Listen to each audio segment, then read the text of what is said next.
시편 3편은 압살롬의 난이 닥쳤을 때 쓴 시이고, 시편 4편은 압살롬의 난을 진압하고 난 후에 다윗이 쓴 시입니다. 그런데 여전히 하나님의 은혜를 모르고 세상의 헛된 것을 목표로 거짓을 일삼으며 살아가는 사람들이 있습니다.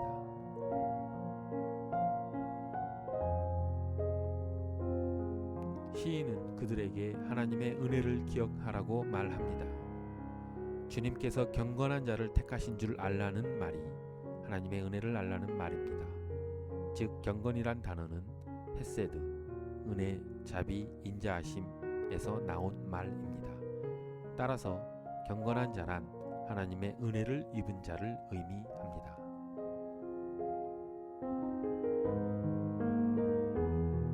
다윗은 지금 하나님의 은혜를 입어 압살롬의 난에서 살아남은 사람들에게 주님의 은혜를 잊지 말고 하나님께서 그들을 구별하여 부르셨음을 명심하라고 말하고 있습니다. 그것을 안다면 떨며, 즉 하나님을 경외하며 범죄하지 않을 것이라고 말합니다.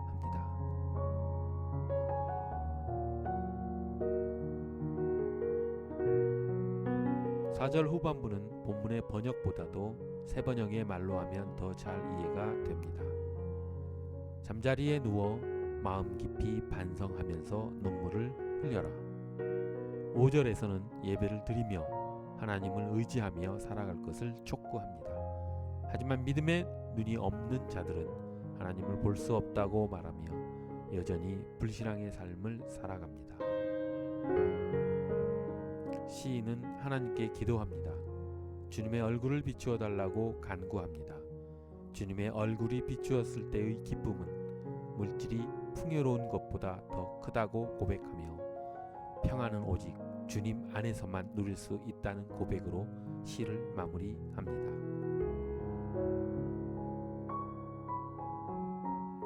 C.S. 루이스는 이렇게 말합니다. 저는 태양이 떠오른 것을 믿듯 기독교를 믿습니다.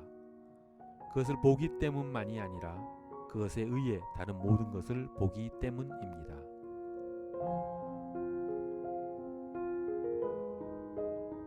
우리는 특별한 경우 태양을 바라볼 수 있지만 대부분 태양에서 나오는 빛으로 인해 다른 사물을 보며 살아갑니다. 하나님도 마찬가지입니다. 우리는 하나님을 통해 세상의 진실을 볼 수 있습니다. 우리가 과거를 바라볼 때도 그렇습니다. 하나님의 눈을 통해 과거를 기억할 때 새로운 진실을 마주할 수 있습니다.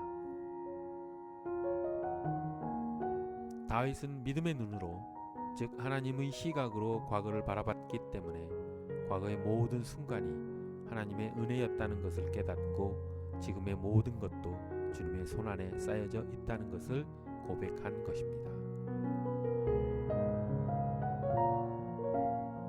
과거 당시에는 혼란스럽게 했던 헝클어진 실뭉치들이 사실은 주님께서 준비하신 옷의 재료였다는 것을 깨닫고 지금의 어려움 또한 우리를 유익하게 하는 주님의 섭리라는 것을 믿고 나아가기를 소망합니다.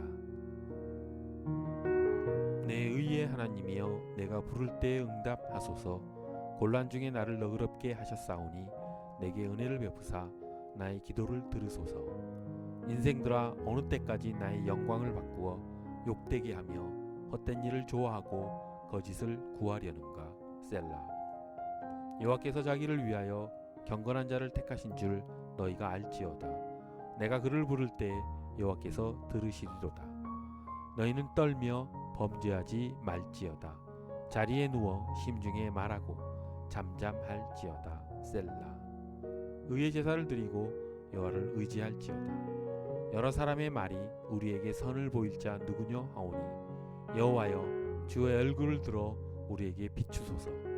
주께서 내 마음에 두신 기쁨은 그들의 곡식과 새 포도주가 풍성할 때보다 더하니이다. 내가 평안히 눕고 자기도 하리니 나를 안전하게 살게 하시는 이는 오직 여호와이시니이다.